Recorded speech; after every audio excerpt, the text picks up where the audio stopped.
Backend development is changing, and if you haven't changed your workflow, you will be replaced. Microsoft cut 15,000 workers, Amazon laid off 30,000, and Block eliminated 40% of their workforce. But what developers did these companies keep, and how do you stay relevant? The skill that got you hired, translating requirements into working code, is becoming the least valuable thing you can do. AI can do that better than it ever has before. Not perfectly, but fast enough and cheap enough that companies are rethinking what they actually need from back-end engineers. And here's the thing. I'm not saying this to scare you. I'm saying this because the engineers who see the shift and are able to adapt are going to have the best career of their lives. The ones who don't, they're going to wonder what happened. So today, I'm going to walk you through exactly what's changing, why it matters, and the specific moves you need to make right now.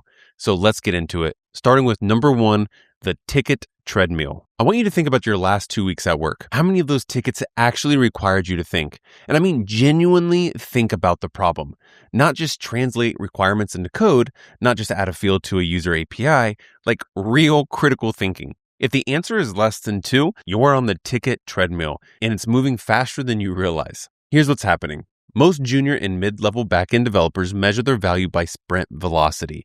How many tickets did I close this sprint based on story points? And that feels right because your manager nods at stand-up, your Jira board looks really productive, and you get these little green check marks on all your tickets as you close them. But companies are starting to measure something completely different. They're measuring decision value. How many expensive architecture or business logic decisions did you influence? If you closed 30 tickets and 0 of them required judgment and simply just token usage, AI agents are coming for that job. And I saw this stat recently. 41% of all code is now AI generated. So almost half of what's getting committed to repos right now are written by AI. GitHub says 92% of US-based developers are using AI coding tools. So think about what that really means. If you're closing tickets that are pure implementation, the controllers, the models, the migrations, the tests, you're competing directly with AI tools. So in my area, there's a fintech company, and I talked with a guy that works there. So a few months back, he told me that his team actually tracked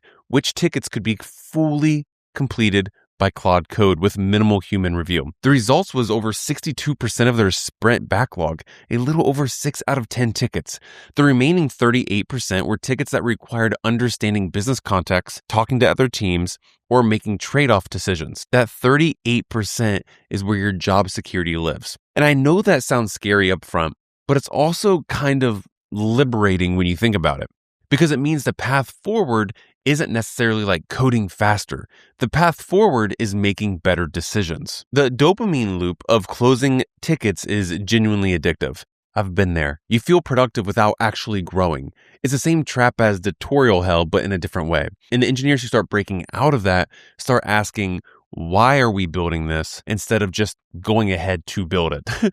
That first question changes everything about how your manager sees you and how your team sees you, and if you're replaceable by AI, because you're thinking about, do we actually need to build this for the company to move forward? Now, sort of on the same boat is step 2, the Syntax Mirage. Here's something that would have made me mad 3 years ago. The hours I spent memorizing Python decorators or Java generics, all of that knowledge is now worth about as much as knowing how to Google something. And I know that sounds harsh, but let me back it up and explain why that's actually good news for you. In 2020, if you could write clean Python with proper type hints and async patterns, you were valuable. You were the person teams needed. In 2026, Claude Code and Codex can write that code in seconds, but you still want strong fundamentals. Now, I'm not saying you want to get completely rid of actual coding in the syntax layer, but the strong fundamentals are needed because you're going to be reviewing a lot more code. And the biggest thing is you need to know the why. Knowing why you'd use async versus sync for a particular access pattern, or understanding the memory implications, or knowing when the clean solution is actually the wrong solution for your specific use case. AI can't do yet because it doesn't know your specific team. It doesn't know your specific system, your specific traffic patterns, or your specific failure modes. Even though AI is writing more code, you still need to know how to code because you need to review it. Because if you don't review it, the large language models can give you poor code. And the data backs this up. There's a report from CodeRabbit that found AI-generated code introduces 1.7 times more issues than human-written code. And 66% of developers say that they spend more time fixing almost write AI code than they expected. The code looks clean on the surface, and that's because the tests pass, the features work, but the architecture decisions underneath are sometimes nonsense. The engineers who are winning right now aren't the best coders. They're the best thinkers who also happen to code. They can look at the system and say, this will break at 10,000 concurrent users because of the database locking pattern. And they can tell before a single line of code is even written. That sentence right there of knowing about the 10,000 concurrent lock systems, that sentence is worth more than 10,000 lines of perfectly written code. So stop spending time memorizing a bunch of different syntax and instead spend that time understanding fundamentals in system design. Understanding how databases actually work under the hood, how networks handle concurrent connections, how memory allocation affects performance. These concepts don't change every 6 months like frameworks do. And the best interview signal I've seen recently, candidates who can explain the trade-offs between human written code and the AI generated code. Now, step 3 is the absorption cycle. If you were a backend engineer in 2015, you remember what happened with DevOps. One day, it was a separate team. They were the people whose entire job was writing scripts and managing Puppet configurations and handling deployments. These people made 6-figure salaries just to make sure that code moved from your laptop to production. Then Docker came along, and then Kubernetes came along, and then we started writing our own GitHub action pipelines, and slowly, DevOps wasn't disappearing, it was being absorbed. It was being absorbed because backend engineers were expected to know Docker, expected to know CI/CD, and expected to understand infrastructure. And this follows a pattern.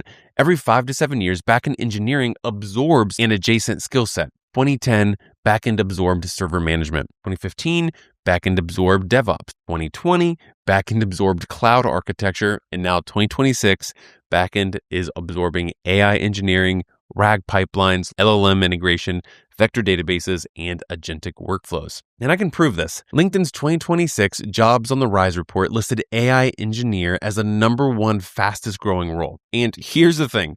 When you look at it, what these AI engineering positions actually require is backend skills, API integrations, system design, Docker, Kubernetes, cloud platforms. They want backend engineers who understand AI infrastructure, and operation roles are still massively in demand too because of the complexity on the backend has actually increased with AI. Applications are becoming more compute intensive, more costly, and more prone to availability issues. Companies need people who can make these systems run inexpensively and reliably. That's just backend engineering. This doesn't mean every backend engineer needs to learn machine learning and become a master in AI.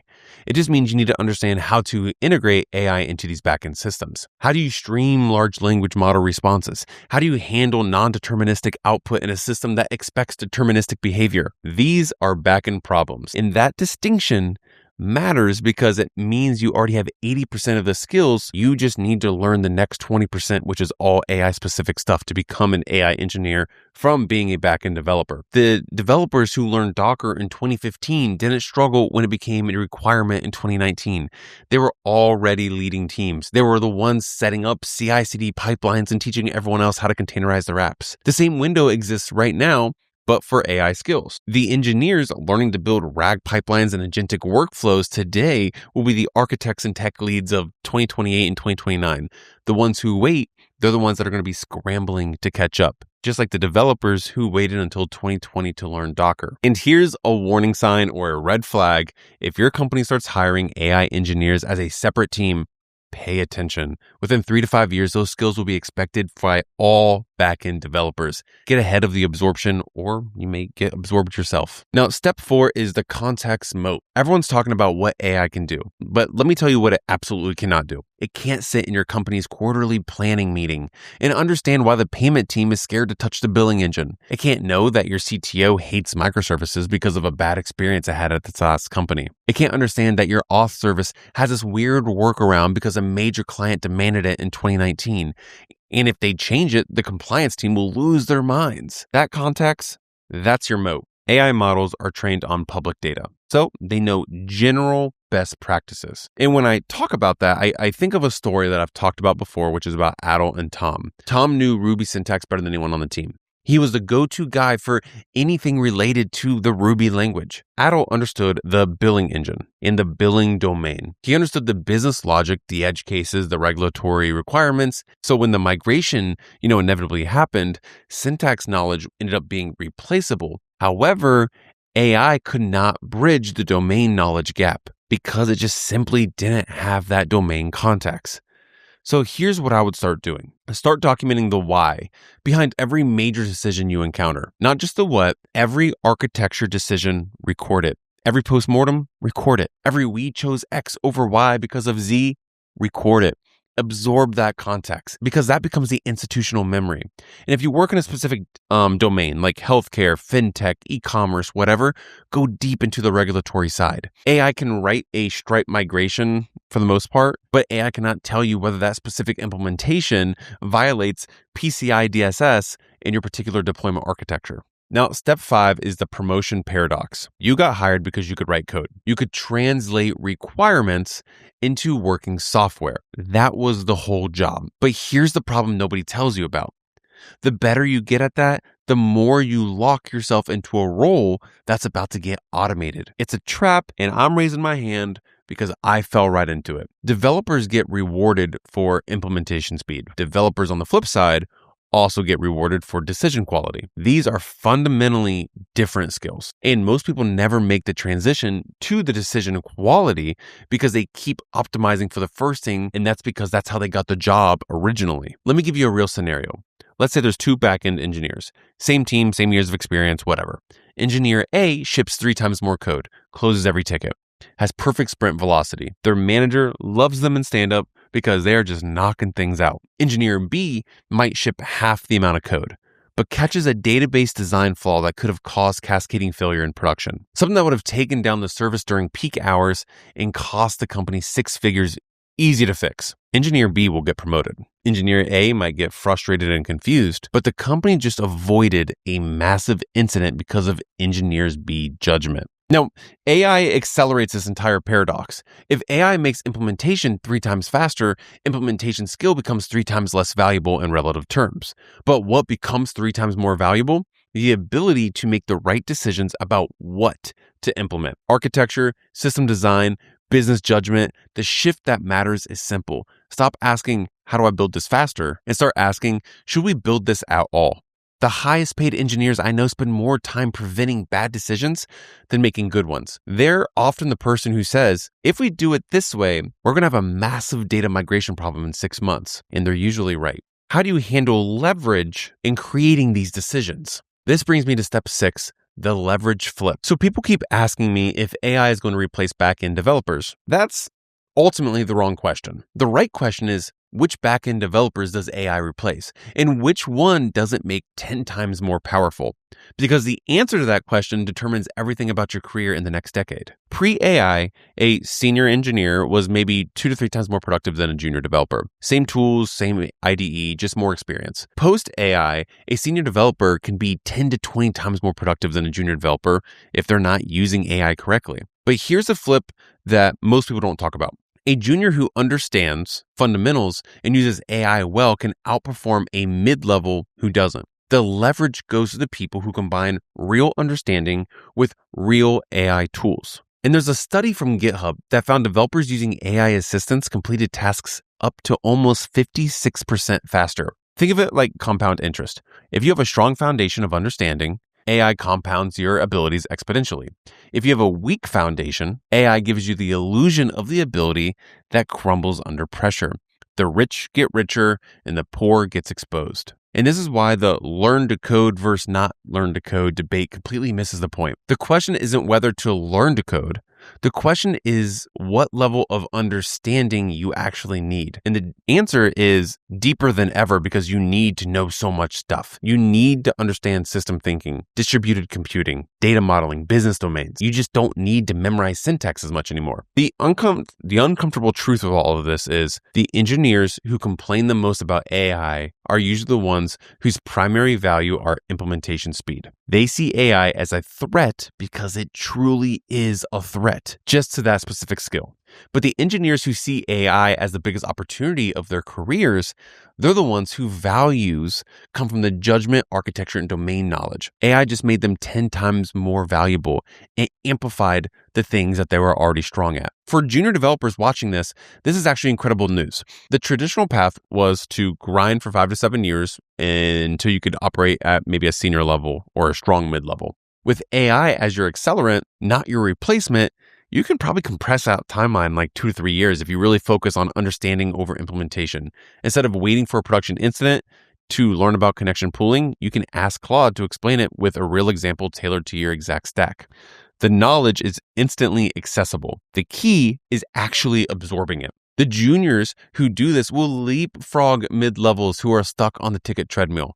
That's not a prediction. That's already happening. Now, step 7, the 3 doors down. So I've been telling you about all the problems. Let me give you the actual solution, because here's the thing. I'm truly not a doom and gloom guy. The engineers who make the right move now are going to have insane careers. There are 3 doors that you can walk through right now, and I'm going to break down each one of them. Door 1 is the speed architect. This is the most accessible path for most backend engineers. The idea is simple. You use AI to crush the boring implementation work in the fraction of time, then reinvent those freed up hours into architecture and system design. If a CRUD ticket used to take you 4 hours, and if you use AI and you can now knock it out in 1 hour, don't just spend those extra 3 hours doing more CRUD tickets. Spend those extra 3 hours learning system design, maybe performance optimization, maybe cross-team collaboration. Your goal is to reduce more time spent on pure implementation from like 80 to 30%, and then reinvest that 50% of extra time into work that AI can't do. That's how you move up the abstraction ladder, if you will, without making a dramatic career change. Door 2 is the AI product engineer. Stop building APIs and start learning how to build AI-powered features. Learn how to build RAG pipelines, chain large language models together for complex reasoning, or handle non-deterministic outputs and implement evaluation frameworks. This is the new gold rush, if you will. And the data backs it up. Like I said before, LinkedIn shows AI engineering as the #1 fastest growing role in 2026. Supply is low. Demand is exploding, and salaries for these engineers who can integrate large language models into production backend systems are going up higher than standard backend roles. If you love new tech and you want to be on the cutting edge, then door 2 is for you. Now, the final door, which is door 3, the domain authority. Pick one of the hardest, messiest, and most critical parts of your company business.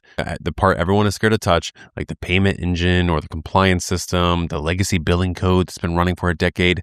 Combine deep business knowledge with technical skills.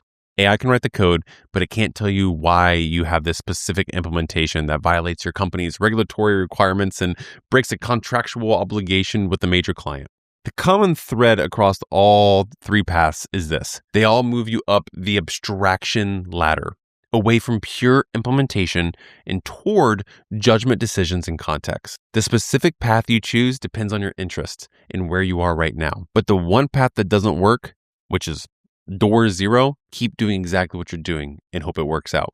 That's not a path, that's a prayer. In the timeline reality check with all this, you don't need to master all these in a month. The absorption cycle takes 3 to 5 years, but the engineers who start now will be leading teams by the time it fully hits. The engineers who wait until it's obvious will be scrambling to catch up, just like the engineers who watched until 2020 to learn Docker. Until next time.